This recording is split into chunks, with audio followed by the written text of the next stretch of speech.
법 이념과 관한 문제입니다.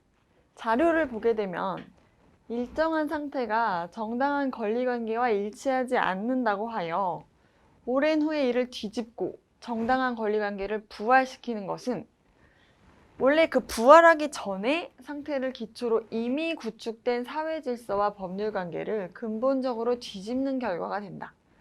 이런 경우에는 영속한 사실 상태를 정당한 것으로 인정하는 것이 낫다. 바로 소멸시효 제도와 같은 제도를 말하는 거죠. 법적 안정성을 추구하기 위한 제도예요. 내가 권리가 있다고 하더라도 이거를 생사하지 않은 채로 한 20, 30년이 흘렀어요.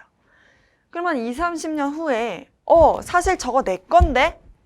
라고 말하면 이미 그게 내 거가 아닌 상태로 20, 30년이라는 엄청난 시간이 흘러버렸죠.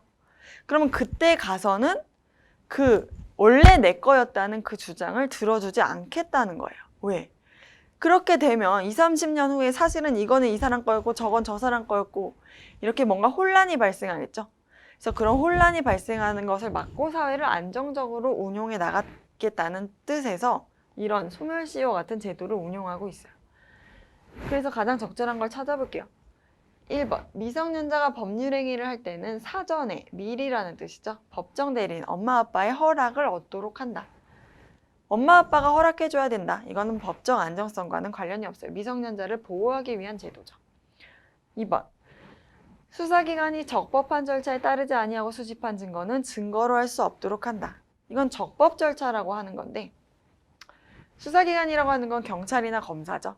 그럼 경찰이나 검사가 하는 일은 범죄자를 조사해가지고 진짜 죄가 있는지 없는지 밝히고 증거를 수집하는 일들을 하잖아요.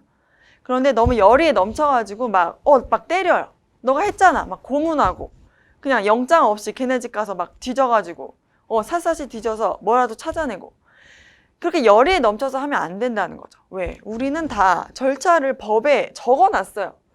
범죄자를 수사할 때는 절대 때리지 않도록 한다. 남의 집 뒤질 때도 영장 받아서 가서 뒤져야 된다.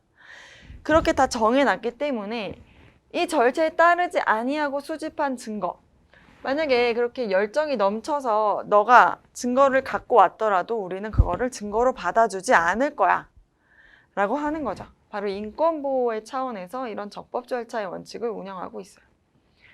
이거는 법적 안정성과는 큰 관련이 없죠. 3번, 피의자에 대해 검사가 공소를 제기하지 않고 방치한 경우에는 공소권을 행사할 수 없도록 한다. 바로 공소시효 제도죠. 남한테 큰 피해를 줬어요. 칼로 찌르고 도망갔어요. 그러면 아주 중대한 범죄지만 이렇게 칼로 찌르고 도망가가지고 한 50년 지났단 말이에요.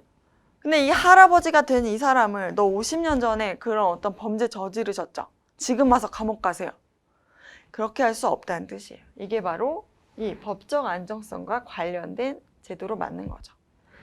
4번을 볼게요. 사용자가 근로자와 계약을 체결하면서 부담해야 될 손해배상액을 미리 정하지 못하도록 한다. 회사에서 직원 뽑으면서 너 나중에 회사에 손해 주면은 그거 1억 원으로 갚아요? 이렇게 계약서에 쓰지 못하도록 한다는 뜻이에요. 그래서 이건 경제적 약자를 보호하기 위한 제도고 안정성과는 관계가 없죠. 5번을 볼게요. 물건의 제조자가 물건의 결함으로 인하여 타인의 생명, 신체, 재산에 손해를 입힐 때에는 배상하도록 한다. 장난감 회사가 장난감 만들었는데 애기가 그 장난감을 쓰다가 다쳤어요.